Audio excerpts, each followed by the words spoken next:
Olá, boa tarde. Nós estamos de volta com notícias do Brasil e do mundo desta terça-feira. E olha só, o ministro de Minas e Energia, Adolfo Saxida, afirmou que o governo não pode interferir em preços de combustíveis, já que é uma decisão da empresa. Ele participa de uma audiência pública na Comissão de Minas e Energia da Câmara dos Deputados. A Petrobras está submetida ao critério de paridade internacional, política adotada desde o governo Michel Temer em 2016. Com isso, o preço dos combustíveis varia de acordo com a cotação do barril de petróleo no mercado internacional e das oscilações do dólar.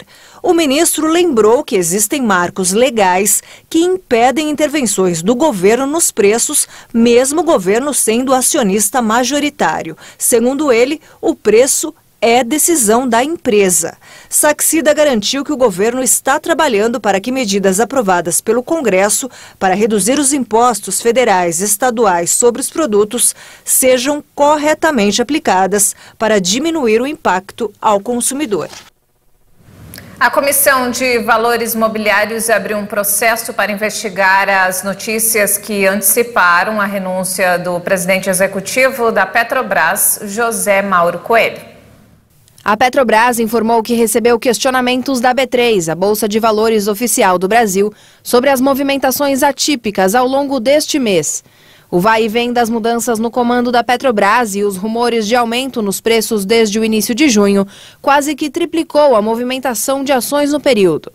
Sempre quando é identificada a oscilação que pode ser considerada atípica, ou seja, muito fora da normalidade do mercado, é aberto o procedimento de apuração.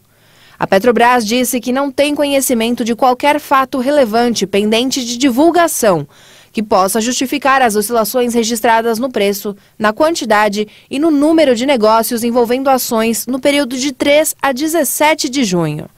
José Mauro Coelho pediu demissão da presidência e também do Conselho de Administração da companhia. O anúncio foi feito quase um mês após o executivo começar a ser pressionado pelo próprio governo diante do reajuste no preço de combustíveis. A saída dele era aguardada desde o dia 23 de maio, quando o Ministério de Minas e Energia anunciou que seria realizada a terceira troca no comando da empresa. Fernando Borges vai ser o presidente interino da estatal até que o substituto de Coelho seja eleito e empossado. O provável substituto é Caio Paes de Andrade, secretário de Desburocratização do Ministério da Economia. Falando sobre a guerra, a Rússia está prestes a conquistar Severodonetsk, no leste da Ucrânia. A cidade é estratégica para o controle total da região do Donbass. Os russos ocupam quase que totalmente a cidade de Severodonetsk. No momento, as tropas ucranianas só controlam uma fábrica que vem sendo atacada há semanas pela artilharia russa. Mais de 500 civis estão dentro do complexo com os militares. Segundo autoridades locais, a retirada deles é impossível por causa da intensidade dos combates e dos bombardeios. Os russos também concentram a ofensiva na vizinha Lysychansk. Se capturarem essas duas cidades, terão o total controle da região separatista do Donbass. Outro ponto de tensão entre a Rússia e o Ocidente surgiu nesta guerra. A Lituânia, integrante da OTAN, proibiu a passagem de produtos da Rússia que estão sob embargo da União Europeia. Os produtos sob embargo incluem metal, carvão e material de construção.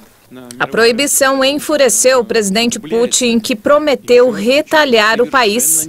A Lituânia diz que está apenas cumprindo as regras das sanções impostas à Rússia. O presidente da Rússia anunciou hoje que irá fortalecer ainda mais suas forças armadas. Putin informou que até o final do ano, os mísseis hipersônicos capazes de carregar 10 ou mais ogivas nucleares estarão mobilizados para combate. Em 4 meses de guerra, o drama dos refugiados ucranianos continua. Mais de 7.700.000 já deixaram o país. Desse total, mais de 2 milhões são crianças.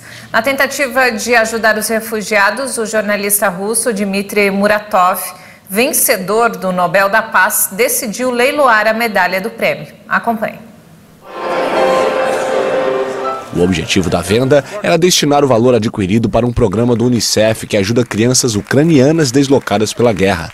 Dmitry entregou a medalha de 196 gramas ao comprador anônimo, que ofereceu 103,5 milhões de dólares pela peça. O valor é um recorde em leilões desta premiação. Até agora, a medalha que detinha um recorde era do Nobel de Medicina James Watson, que vendeu a peça por mais de 4,7 milhões em 2014. De acordo com o Comitê do Nobel, a venda organizada em Nova York recebeu o apoio da organização para ser realizada. E ainda falando sobre o assunto, com mais um passo à frente rumo à adesão ao bloco, a Ucrânia conseguiu nesta terça-feira um apoio importante dos chanceleres dos países da União Europeia. De acordo com o ministro francês de Assuntos Europeus, Clément Beaune, houve um consenso total entre os líderes do grupo quanto ao status da Ucrânia de candidata à adesão ao bloco.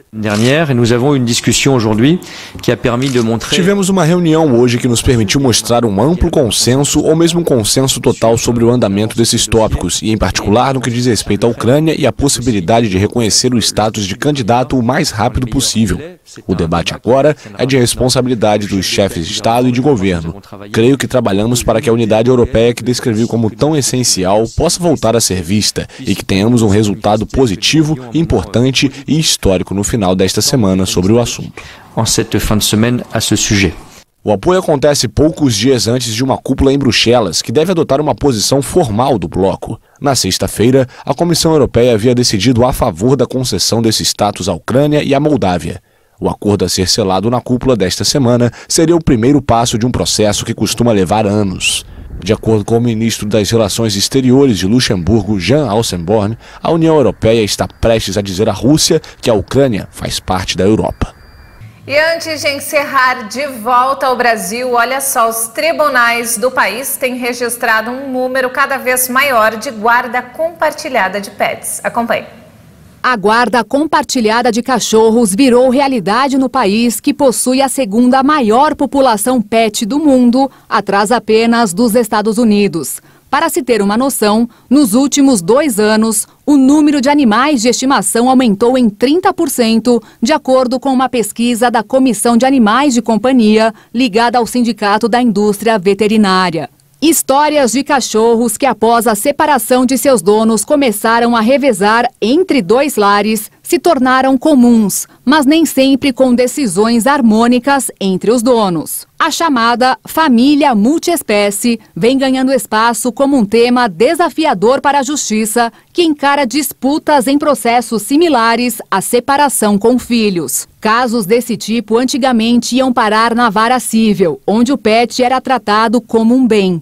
Nos dias de hoje, esses processos passam por varas de família, segundo especialistas em direito, que começaram a observar as dificuldades que essa nova configuração enfrentarão nos poderes judiciário e no legislativo, em meio aos processos de separações judiciais. Recentemente, um caso de divórcio necessitou de um acordo extrajudicial para incluir o custo do alimento do cachorro na pensão.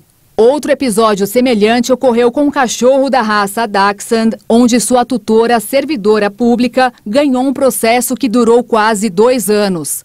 A justiça decidiu que seu ex-marido deve pagar uma pensão de um valor equivalente a 20% do salário mínimo para custos com alimentação e medicamentos para o pet. Existe até um projeto de lei na Câmara dos Deputados, próximo de ser aprovado, que contempla a obrigação do ex-casal de contribuir para a manutenção dos pets. Segundo especialistas, a legislação não acompanhou as mudanças sociais em relação aos animais de estimação, obrigando os magistrados a decidir sem o devido amparo legal.